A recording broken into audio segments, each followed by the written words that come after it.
15 अक्टूबर का दिन और शाम 5 बजे तक का समय, यही वक्त मुकर्रर किया है इजराइल की सेना ने उत्तरी गाज़ा में रह रहे करीब 11 लाख लोगों के लिए।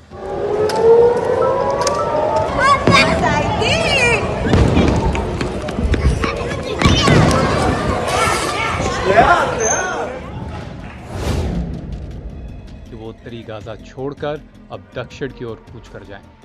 इजराइल की सेना ने यानी इजराइल डिफेंस फोर्स ने 15 अक्टूबर की सुबह एक बार फिर अपनी उस चेतावनी को दोहराया है कि उत्तरी गाज़ा में रह रहे लोगों के पास अब आज शाम तक का ही वक्त है, यानी अब से 3 से 4 घंटे तक का ही वक्त है कि वो उत्तरी गाज़ा को पूरी तरह खाली कर दें।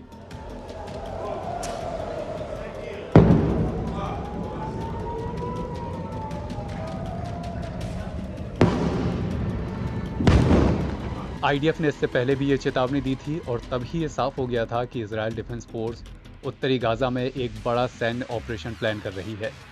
इसके बाद से इजराइल की थल सेना की उत्तरी गाज़ा की ओर कूच भी हुई थी। एक बड़ी तादाद में यहाँ पर टुकड़ियाँ जुटा ली गई हैं। तमाम टैंक उत्तरी गाज़ा के पास खड़े हुए हैं।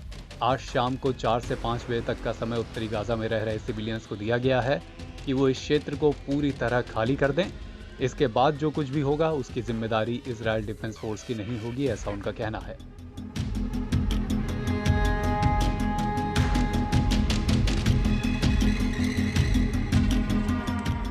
इजराइल और हमास की इस जंग में अब तक हजारों लोग मारे जा चुके हैं, हजारों घायल हैं, सैकड़ों लोग लापता हैं, बंधक बना लिए गए हैं। सिविलियंस एक बड़े खतरे की, एक युद्ध की जद में हैं।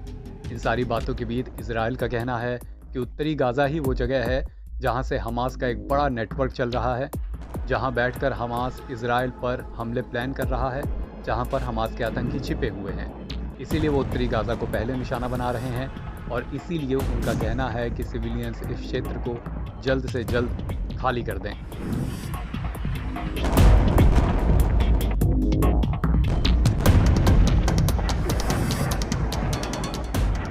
उत्तरी गाज़ा से सबको दक्षिणी गाज़ा की ओर जाने के लिए कहा गया है, लेकिन ये काम इतना आसान नहीं है।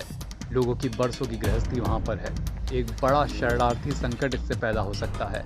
उत्तरी गाज़ा से दक्षिणी गाज़ा की ओर जाने वाली सिर्फ 1 या 2 सड़क हैं और यहाँ से पलायन करने वाले लाखों लोग हैं। ऐसे में एक बड़ा शरणार्थी संकट भी इस युद्ध से पैदा होता नजर आ रहा है।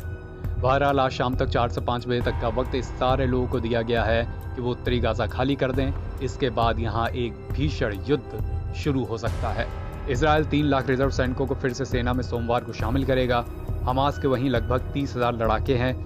इनके पास कोई एयरफोर्स या टैंक तो नहीं है, लेकिन उत्तरी गाज़ा में बल्कि पूरे गाज़ा में इनका एक बड़ा नेटवर्क है। सुरंगों का पूरा नेटवर्क बिछा हुआ है, एंटी टैंक मिसाइलें हैं। हमास के आतंकी गाज़ा पट्टी के चप्पे चप्पे से वाकिफ हैं। इसलिए भी इजराइल की थल सेना के लिए यहाँ घुसकर ऑपरेशन को अंजाम देना और अपने बंधकों को यहाँ से छुड़ाना, जिसके लिए इजराइल का दावा है कि हमास ने उनको अलग अलग सुरंगों में बंधक बना के रख रखा है, उनको यहाँ से छुड़ा पाना इजराइल के लिए भी एक मुश्किल ऑपरेशन साबित होने वाला है।